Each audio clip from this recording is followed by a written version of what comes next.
По Великден, прашањето кое се поставува е дали ќе има поевтинување на храната или цените ќе продолжат да растат. Владата најави мерки за утре, но за сега без конкретни детали. Во изминатите денови, цените на дел од прехранбените производи покажуваат раст, додека очекувањата кај граѓаните се дека по празниците ќе следи стабилизација.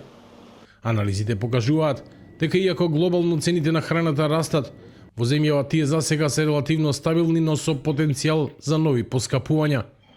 Дополнителен притисок доаѓа и од цените на горивата, кои во изминатиот период бележаа значителни осцилации, што се прелева и врз трошоците за транспорт и производство.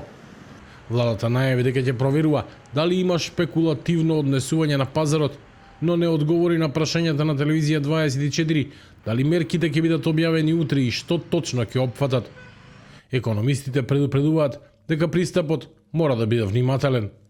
Овој товар дополнителен на цените што го има веќе направено крицата, ќе се одрази во порастот на инфлацијата. Тоа ќе ги погоди најранливите граѓани во Македонија. Оние што се сега под линијата на сиромаштија и оние што се блиску до линијата на сиромаштија ќе паднат под сиромаштија. Затоа оваа мерка треба да се дополни со зголемување на покачување на социјалните давачки, оние што се за сиромашното население, и со помош на оние граѓани кои што оваа криза ќе ги донесе до сиромаштија.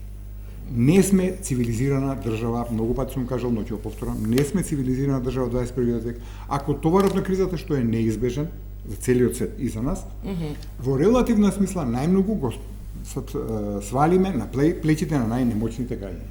Во меѓувреме, како дел од досегашните мерки, владата го намали ДДВ-то за горивата од 18 на 10%, а ОКТА воведе попуст од 3 денари за дизелот и 2 денари за бензините. Во јавноста се појавија информации дека се разгледува намалување на акцизите за дизелот за околу 4 денари по литар. Од СДСМ пак бараат пошироки мерки, намалување на акцизите за горивата за 4 денари, укинување на ДДВ-то за основните прехранбени производи и преполовување на патарините. Останува отворено прашањето дали владата ќе се одлучи за дел од овие мерки или ќе понуди нов пристап.